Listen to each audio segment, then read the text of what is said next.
ಈಗಾಗಲೇ ಪ್ರಶ್ನೆಗಳು ಬಂದಿದ್ದಾವೆ. ನಮ್ಮದೇ ದೇಶದಲ್ಲಿ ಇತ್ತು ಕೇಳ್ತಾರೆ, ನೀವು ಹಿಂದೂಗಳು ಇಷ್ಟು ವರ್ಷ ರಾಮ ಮಂದಿರ ಬೇಕು ಅಂತ ಹೇಳ್ತಿದ್ರಿ, ಈ ಕಾಶಿ ವಿಶ್ವನಾಥ ಮಂದಿರ ಬೇಕು ಅಂತ ಹೇಳ್ತಿದ್ದೀರಾ, ಮುಂದೆ ಮಧುರಾ ಕೃಷ್ಣ ಜನ್ಮಭೂಮಿ ಬೇಕು ಸಂವಿಧಾನದ ಅಡಿಯಲ್ಲಿ ಅಂತ ಹೇಳ್ತೀರಾ. ಹೀಗೆ ಹೇಳ್ತಾ ಹೋದ್ರೆ ಸೀತಾರಾಮ್ ಗೋಯಲ್ ಅಂತ ಇತಿಹಾಸಕಾರರು ಬರೆದಿರುವಂತ ಪ್ರಕಾರ, ಸಾವರ್ಕರ್ ಅಂತ ಇತಿಹಾಸಕಾರರು ತಮ್ಮ ಪುಸ್ತಕ 6 Books of Indian History ಪುಸ್ತಕದಲ್ಲಿ ಬರೆದಿರುವಂತ ಪ್ರಕಾರ, ಭಾರತದಲ್ಲಿ ಮೊಘಲರು ನಾಶ ಮಾಡಿ ಹೋಗಿರುವಂತ 35,000 ಹಿಂದೂ ದೇವಸ್ಥಾನಗಳಿದ್ದಾವೆ. ಮೊಘಲರ ಕೈಯಿಂದ ನಾಶ ಆಗಿರುವಂತ 35,000 ಹಿಂದೂ ದೇವಾಲಯಗಳು.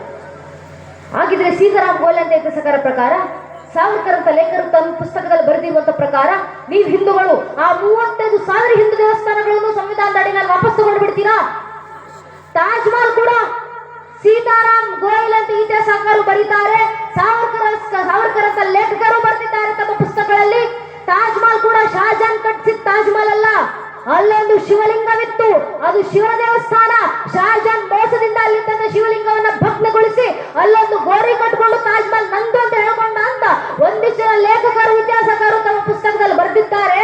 ಹಾಗಿದ್ರೆ ಅವರ ಪ್ರಕಾರ ನೀವು ಹಿಂದೂಗಳು ತಾಜ್ ಮಹಲ್ ಕೂಡ ವಾಪಸ್ ತಗೊಂಡು ಬಿಡ್ತೀರಾ ಸಂವಿಧಾನದ ಅಡಿಯಲ್ಲಿ ಶಿವನ ದೇವಸ್ಥಾನ ಅಂತ ಹೇಳಿ ಅಂತ ಪತ್ರಕರ್ತರೊಬ್ಬರು ವಕೀಲರಿಗೆ ಮಾಡಿದಂತ ಪ್ರಶ್ನೆ.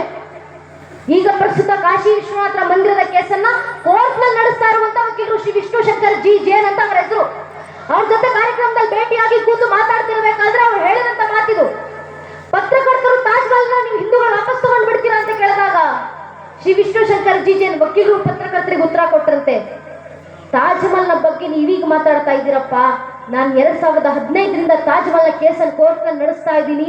ಇನ್ನು ಕೆಲವೇ ವರ್ಷ ತಾಜ್ ಮಹಲ್ ಕೂಡ ಶಹಜಾನ್ ಕಟ್ಟಿಸಿದ್ದಲ್ಲ, ಅಲ್ಲೊಂದು ಶಿವಲಿಂಗವಿತ್ತು, ಅದು ಶಿವನ ದೇವಸ್ಥಾನ, ಅದು ತೇಜೋಮಹಲ್ ಅಂತ ಸಂವಿಧಾನದ ಅಡಿಯಲ್ಲೇ ತೇಜೋಮಹಲ್ ಅನ್ನು ವಾಪಸ್ ತಗೊಳ್ಳುವಂತ ಕೆಲಸ ಹಿಂದೂ ಸಮಾಜ ಮಾಡ್ಲಿಕ್ಕಿದೆ ಅಂತ ಶ್ರೀ ವಿಷ್ಣು ಶಂಕರ್ ಜಿ ಜೈನ್ ವಕೀಲರು ಕೊಟ್ಟಂತ ಉತ್ತರ. ಇಂಥ ಉತ್ತರವನ್ನ ಕೇಳಿದಾಗ ಹೆಮ್ಮೆ ಆಯ್ತು ನನ್ನ ನೆಚ್ಚಿನ ಬಂಧುಗಳೇ. ಕೊನೆಗೂ ಹಿಂದೂಗಳು ಜಾಗೃತರಾಗಿದ್ದೀವಿ. DVJ ಅವರು ಬರೆದಂತ ಮಾತು, ಎದ್ದು ಕುಡಿಯಲಿ ಕರ್ಮ, ದೈವ ನಿದ್ರಿಸಲಿ, ಭವ್ಯಕ್ಕೆ ಹದ್ದಿಲ್ಲ, ಆಶ್ಚರ್ಯ ಹಿರಿದಲ್ಲ, ಸಿದ್ಧನಿರು ಸಕಲ ಕಮ್ಮಂಕುತಿಮ್ಮ. ಎಲ್ಲವೂ ಕೈ ತಪ್ಪಿ ಹೋಯ್ತು ಅನ್ನೋ ಪರಿಸ್ಥಿತಿ ಬಂದಾಗ, ದೇವರುಗಳು ನಿದ್ರಿಸುತ್ತಿದ್ದಾರೆ, ಕರ್ಮ ಎದ್ದು ಕುಡಿದಾಡ್ತಿದೆ ಅನ್ನೋ ಪರಿಸ್ಥಿತಿ ಬಂದಾಗಲೂ ನಮ್ಮನ್ನ ಕಾಯ್ಲಿಕ್ಕೆ, ಧರ್ಮವನ್ನ ಕಾಯ್ಲಿಕ್ಕೆ ಆ ಒಂದು ಶಕ್ತಿ ಸದಾ ಜಾಗೃತವಾಗಿ ನಿಂತಿರುತ್ತೆ. ಆ ಒಂದು ಶಕ್ತಿ ಶಿವನ ರೂಪದಲ್ಲೋ, ಬ್ರಹ್ಮನ ರೂಪದಲ್ಲೋ, ವಿಷ್ಣುವಿನ ರೂಪದಲ್ಲೋ, ಕಾಳಿಯ ರೂಪದಲ್ಲೋ ನಮ್ಮೆಲ್ಲರನ್ನು ಕಾಯುವಂತ ಕೆಲಸ ಮಾಡೇ ಮಾಡುತ್ತೆ. ಆ ಭಗವಂತನ ಮೇಲೆ ನಂಬಿಕೆ ನೀಡಿ ಆ ಕೃಷ್ಣನ ಕಾರ್ಯ ಸಂವಿಧಾನದ ಅಡಿಯಲ್ಲಿ ಸಾಕಾರಗೊಳ್ಳಬೇಕು. ಆದ್ರೆ ಈಗಾಗಲೇ ಪ್ರಶ್ನೆಗಳು ಬಂದಿದ್ದಾವೆ. ಕೊನೆಗೊಂದು ಮಾತು ನನ್ನ ನೆಚ್ಚಿನ ಬಂಧುಗಳೇ, ಮಧುರಾ